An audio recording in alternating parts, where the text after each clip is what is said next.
అందరికీ నమస్తే అండి. బీజేపీ ఎంతో ప్రతిష్టాత్మకంగా తీసుకున్న జమిలి ఎన్నికల బిల్లులకు రంగం సిద్ధమైంది.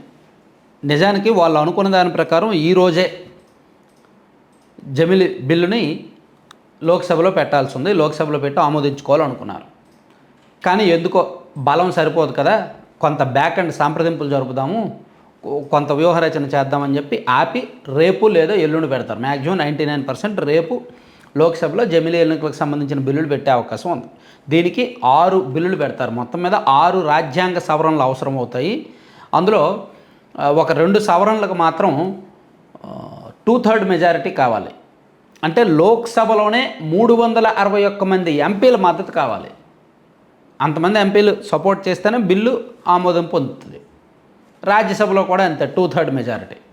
సో ఆ బలం ఎన్డీఏ కూటమికి లేదు. లోక్సభలో ఎన్డీఏ కూటమి బలం 293 మంది సభ్యులు ఎంపీలు, కానీ 361 కావాలి అంటే దాదాపుగా మరో 68 మంది సభ్యులు బలం కావాలి. అది ఎలా? సాంకేతికంగా సాధ్యం కాదు. అందుకే బీజేపీ వాళ్ళు ఒక వ్యూహం వేశారు, ఒక ప్లాన్ వేశారు. ఇప్పుడున్న లెక్క ప్రకారం అయితే 293 మంది పాజిటివ్, 235 మంది వ్యతిరేకం లోక్సభలో ఉన్న బలం ప్రకారం. కానీ దాన్ని ఆమోదించుకోవాలంటే 2/3 కావాలి.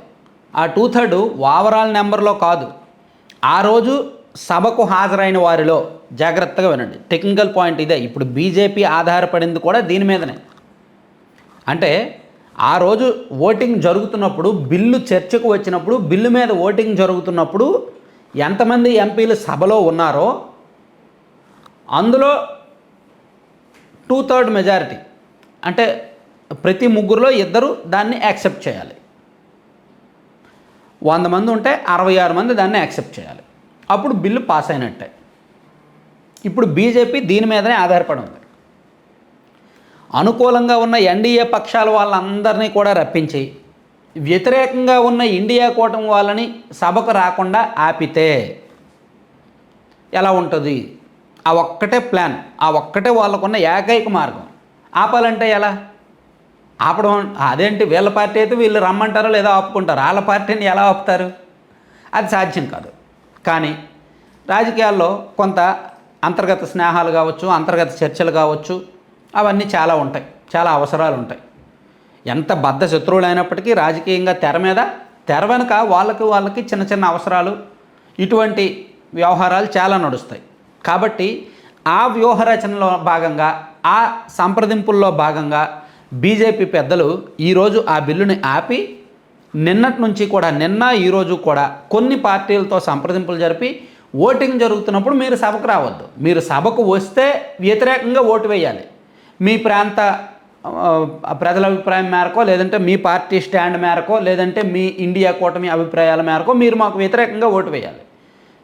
అలా మీరు రాకుండా ఉంటే కర్ర ఎరగదు, పాము సావదు అని ఒక ప్లాన్ చేస్తున్నారనమాట. సో ఆ రోజు ఓవరాల్గా అంటే సభకు హాజరు తక్కువగా ఉండేలా చూసుకొని, అందులో వీళ్ళకు అనుకూలమైన వాళ్ళు ఎక్కువగా, అంటే 300 మంది వస్తే 200 మంది వేస్తే చాలు. సో అందులో ఎన్డీఏ వాళ్ళు ఎక్కువ మంది వచ్చి వ్యతిరేకించే వాళ్ళు తక్కువ మంది వచ్చేలా అదే ఒక్కటే ప్లాన్ అండి. అంతకు మించి ఇండియా కూటమి వాళ్ళు అందరూ వచ్చి ఎన్డీఏ వాళ్ళు అందరూ వస్తే మాత్రం ఇంపాసిబుల్, బిల్లుని ఏమీ చేయలేరు. ఎందుకంటే వాళ్ళ బీజేపీ వాళ్ళు ఏమి తెలివి తక్కువ, వాళ్ళకి తెలిసి మనకు బలం లేదు కదా, మనకు 361 మంది సభ్యులు బలం లేదు కదా, ఈ బిల్లు రాదు కదా అని వాళ్ళకి తెలియదా? ఈ బిల్లు ఆమోదం పొందని వాళ్ళకి తెలియదా? తెలిసి ఎందుకు తీసుకొస్తారు? ఎందుకంటే వాళ్ళకి ప్లాన్స్ వాళ్ళకు ఉంటాయి, వాళ్ళ చర్చలు వాళ్ళు చేసుకున్నారు, వాళ్ళ ప్లానింగ్ వాళ్ళు సెట్ చేసుకున్నారు. కాబట్టే దాన్ని ఎలా ఆమోదించేలా చేసుకోవాలో వాళ్ళకి తెలుసు. సో ఆ విధంగా ఆమోదించుకుంటారు. 2 బిల్లులకు 2 సవరణలకే ఈ 2/3 కావాలి. అందులో ఫస్ట్ బిల్లు చాలా ఇంపార్టెంట్, అందుకని అది రేపు పెట్టబోతున్నారనమాట. దీనిలో ప్రస్తుతానికైతే 32 పార్టీలు, చిన్న పెద్ద కలిపి 32 పార్టీలు జమిలి బిల్లుకు అనుకూలంగా ఉన్నాయి, 15 పార్టీలు వ్యతిరేకంగా ఉన్నాయి. BJP, AIADMK, BJD, Shiv Sena, JDU, Akali Dal Shiromani, TDP, ఈ పార్టీలన్నీ కూడా అనుకూలంగా ఉన్నాయి. Congress, TMC, MIM, Samajwadi party, Aam Aadmi, DMK, BSP, CPI లాంటి పార్టీలన్నీ వ్యతిరేకంగా ఉన్నాయి. వైఎస్ఆర్ కాంగ్రెస్ పార్టీ స్టాండ్ ఏం చెప్పలేదు, కానీ మేబీ వాళ్ళు అనుకూలంగానే ఉంటారు. వైసీపీ వాళ్ళు కూడా అనుకూలంగానే ఓట్లు వేస్తారు. ఆర్జేడీ, బీఆర్ఎస్, ఎన్సీపీ లాంటి వాళ్ళు కూడా అనుకూలంగానే ఓట్లు వేస్తారు. సో బీజేపీ నమ్ముకున్నదైతే ఏకైక ఇది. ఆ రోజు లోక్సభలో ఉన్న సంఖ్య ఆధారంగా 2/3 మెజారిటీ కావాలి కాబట్టి లోక్సభ అటెండెన్స్ను మేనేజ్ చేయాలి అనేది ఏకైక టార్గెట్, ఏకైక ప్రణాళిక. అలాగే రాజ్యసభలో కూడా ఇదే ప్రణాళిక. ఈ ఒక్కదాని మీద వాళ్ళు డిపెండ్ అయి ఉన్నారు. అంతకుమించి వేరే ప్లాన్స్ అయితే ఉండవు అన్నమాట. అలా లోక్సభలోనూ రాజ్యసభలోనూ ఆమోదించడానికి బీజేపీ కొన్ని ప్రయత్నాలు, ప్రణాళికలన్నీ సిద్ధం చేసుకున్నారు. పార్టీలతో కూడా మాట్లాడారు. బిల్లును తీవ్రంగా వ్యతిరేకిస్తున్న ఇప్పుడు అంటే దీనికి ఎగ్జాంపుల్ సమాజ్వాదీ పార్టీ ఉందండి. వాళ్ళకున్న ఎంపీల్లో సగం మంది వచ్చి సగం మంది రాకపోతే తగ్గినట్టేగా. కాంగ్రెస్ పార్టీ ఎంపీలు ఉన్నారు, లేదా టీఎంసీ ఎంపీలు ఉన్నారు. వాళ్ళకున్న ఎంపీల్లో కూడా అంతే, కొంతమంది వచ్చి కొంతమంది రాకపోతే తగ్గినట్టేగా. సో అది మేనేజ్ చేస్తున్నారు పార్టీ పూర్తిగా.